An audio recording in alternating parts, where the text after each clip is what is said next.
develop from the plumule of embryo. So stems not only develop from the plumule of embryo, it will bear branches, leaves, flowers and fruits.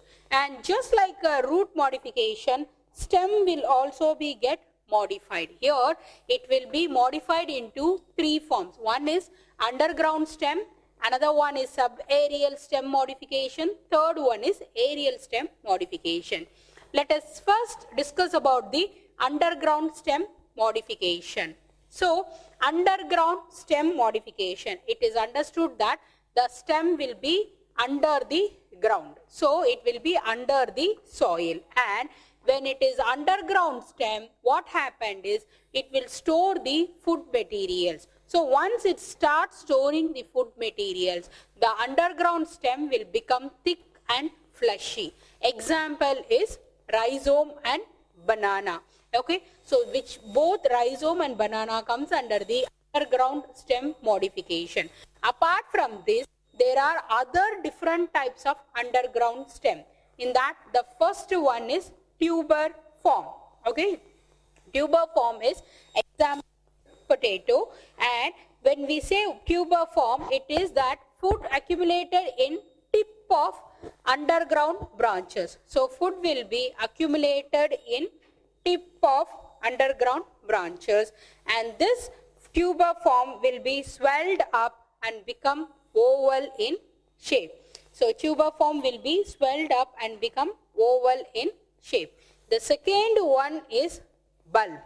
Bulb example is onion and garlic. Okay, in this bulb type of underground stem, what happened is internodal part becomes highly reduced. So internodes will be highly reduced. So because of that, the leaves will become condensed and it will become fleshy. Example is onion and garlic. And the third one in the underground stem is corm. Example is Amorphophallus. Common term is elephant foot.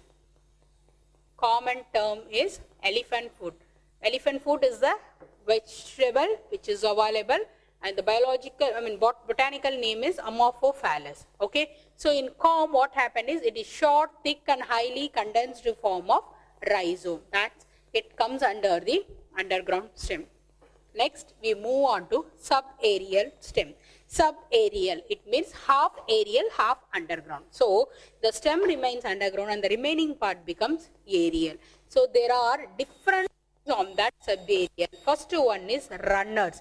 Runners are, example is creeping plants. So this creeping plant function is to climb the plant. Okay. Next is sucker. Example is chrysanthemum flowers. So you would have seen that orange color and yellow color flowers, that is chrysanthemum, that comes under the sucker. And the third one is stolon. Stolon example is jasmine. Jasmine plant, again you can see that it will be spread out like a tent. Okay, and the last one is offset. This is water hyacinth, is the water which will be seen in the lakes and ponds. The surface, corners of the lakes and ponds, you can see this offset plants. Okay, next we move on to aerial stem. Aerial stem is nothing but the stem gets so much modified that it is difficult to identify as a stem. So in this aerial stem, the stem will be get so much modified, it is difficult to find out whether it is a stem or not. So in that, the first one is stem tendrils. So tendrils, again the functioning is for the climbing. Stem thorns, it means the thorns will be present in the form of stem. Example is bougainvillea. Third one is phylloclades. Example is opuntia. And the fourth one is cladote. What happened in cladote will be leaves will be reduced to scales or spines. Example is asparagus. Asparagus is the common name is mushroom. And the last one is bulbil. In bulbil, what happened is new plant will be arise after being detached from the parent plant. Example is Dioscorea. So this is about the stem. Next we move on to leaf. Now we are going to discuss about the leaf. Leaf is the aerial, lateral, green and flattened structure. Aerial, as you know that in the plants you can see the leaf in the aerial part of the plant, and it will be laterally arranged, and it is green because of the presence of chlorophyll pigment, and those chlorophyll pigments are necessary for the photosynthetic reactions in the plants, and leaves are very flattened structure. Okay, so if you take the parts of a leaf, the parts of the leaf will be divided into three types. First one is hypopodium, second one is mesopodium, third one is epipodium. Hypopodium, the other name for hypopodium is leaf base. It means this is the base of the leaf. So where does the base attach with the plant? So this attaches leaf to the stem. So the hypopodium will be attached to the stem, whereas mesopodium is also called petiole. It will be the stalk of leaf. You can see in the leaf there will be one long stalk. Okay, that stalk of leaf is mesopodium, and the third one is epipodium, or you can say lamina. So epipodium or lamina is the tip of the leaf. That means terminal part of the leaf. So parts of the leaf will be divided into three types: hypopodium, mesopodium, and epipodium. Next we move on to venations. Venations are nothing but it is the arrangement of veins in the leaf. So venations is nothing but it is arrangement of veins in the leaf. So if you take a venation, it has two types: reticulate venation, parallel venation. Reticulate venation is nothing but main vein will be divided into many number of veinlets. In that we have two types: pinnate reticulate venation, palmate reticulate venation. So pinnate reticulate venation example is mango and hibiscus. Palmate reticulate venation example is jujubas zuzuba. So in that pinnate, the main veins will be divided into few veinlets, whereas palmate reticulate venation, extensively reticulated pattern will be seen in the palmate. Next we move on to parallel venation. Again this parallel venation will also has two types. One is pinnate type, another one is palmate type. The pinnate type example is banana, and for the palmate type example is bamboo. So the one thing common in the pinnate parallel and palmate parallels is the veins will be arranged in the parallel form. Okay, so this is about the venation. Next we move on to types of leaf. If you take a types of leaf, it is two types. One is simple type, another one is compound type. In the simple type, leaf will be can be seen in the radish, whereas the compound type of leaves will be seen in the tamarind plant. Okay, tamarind tree. Okay, so this is about the types of leaf. Next we move on to phyllotaxy. Phyllotaxy is nothing but arrangement of leaf. How does the leaves are arranged? So either it will be alternate or spiral, that is hibiscus, or the leaves will be arranged opposite. Example is tulsi, and the third one is whorled or verticillate. Example is gallium. Okay, so this is about the phyllotaxy. Next we move on to modification. So usually here the leaves will be modified into specialized structure to perform other than photosynthesis. As we all know that the general function of leaf is to carry out the photosynthetic reaction, whereas in the modified version, other than photosynthesis, the leaves will be performed as some specialized structures. Okay, on that the first one we are going to talk about is whole leaf tendrils. It means the whole leaf will become tendrils for climbing up. Example is Pisum sativum. And the second one is leaf hook. It means the leaf will appear a claw-like structure, hook-like structure for the climbing of the plants. Example is Bignonia. And the third one is scaly leaf. It means it is a non-photosynthetic leaf and helps in protection. Example is Ruscus. And the fourth one is trap leaf. Trap leaf means it is a pitcher plant. Example is Atricularia. And the fifth one is scaly storage leaf. Here the leaf will become a storage organ so that food materials can be stored and it can be utilized. Example is onions. And the last one is phylloed leaf. It means Petiole of leaves gets modified into photosynthetic leaf-like structure. Okay, example is acacia. So if you take the modification of leaf, the modification of leaf will be divided into 6 types. So you can see any one among them in the any kind of a plant. Next, we move on to inflorescence. Inflorescence is nothing but it is a shoot of flowering plants modified to form flower.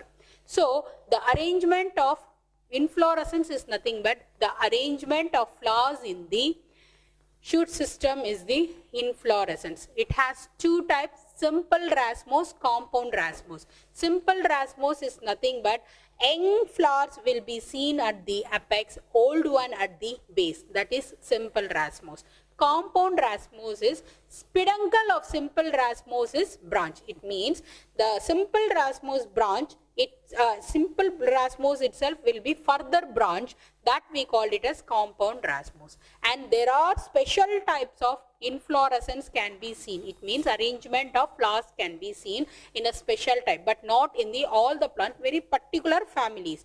Okay, for that example is Cyathium can be seen in the Euphorbiaceae, Verticillate star will be seen in Lamiaceae family, Hypanthodium will be seen in Ficus plant, and Synanthium will be seen in Dostenia plant. So with this we have completed the leaf and inflorescence. Next we move on to flower. So next we move on to flower. Flowers are reproductive part of the plant.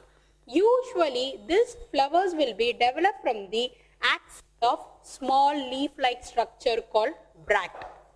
So usually these flowers are developed from the axil of small leaf-like structure called bract. Okay, and if you take the parts of the flowers, the first part here we are going to discuss about is calyx. Calyx is also called the sepals. It is the outermost part of the flower. Okay, and if you take this calyx, it has 3 types: caducous, deciduous, and persistent. Caducous is nothing but the moment flower starts its opening, the flower will be fall down. So example is poppy plant. Deciduous is when it attains its maturation, then it will fall down. That is mustard plant. Example is mustard plant. Persistent is the flower will not fall down even after maturation. Example is tomato. It means, sorry, not flower, it is a sepal. Okay, so sepal when it is fall down immediately after the flower opening is caducous, and sepal which is fall down after the maturation is the deciduous, and the sepals does not fall down even after the maturation is the tomato. Next part of the flower is corolla. You can also call it as petals. This corolla or petal is present next to the calyx. It has 2 types: polypetalous corolla or gamopetalous. Polypetalous means number of petals will be present, and gamopetalous means gametes will be present in the petals. Okay, so example for polypetalous is mustard. For the gamopetalous is Ixora coccinea. Perianth. Next we move on to the subtopic perianth. Perianth is nothing but when the sepals and petals are not differentiated into 2 different structure, that we called it as perianth. Next is estivation. Estivation is nothing but arrangement of sepals and petals on the thalamus. So if you take this estivation, the first one is valvate. It means sepals and petals will be arranged, each will be close to each other. Example is mustard plant, and that term we call it as valvate. Next is twisted. It means sepals and petals will be overlapped with each other. Example is hibiscus. And the third one is imbricate. Imbricate is nothing but either the sepal will be completely external, the other one will be internal. Example is cassia. And the fourth one is quinchel. Okay, here 2 will be external, 3 will be partially external or internal. Example is cucurbita. And the 5th one is vexillary. Vexillary is nothing but post petal overlaps the lateral petal. So post petal, when it is overlaps the lateral petal, it is the vexillary. Example is Papilionaceae family. Next, we move on to stamens or androecium. Stamens are nothing but it is a male reproductive part of the flower plants. And if you take the types of stamens will be basified, adnate, dorsifide, versatile, epipetalous, gynandrous, synandrous, tetradynamous. So these are the types of stamens which is present in the different types of plants. Next, we move on to gynoecium. Gynoecium, as you already know that stamens is the male reproductive part of the plant and gynoecium is the female reproductive part of the plant, and one or more units of gynoecium together we called it as carpels. If one or more units are there, that we called it as carpels.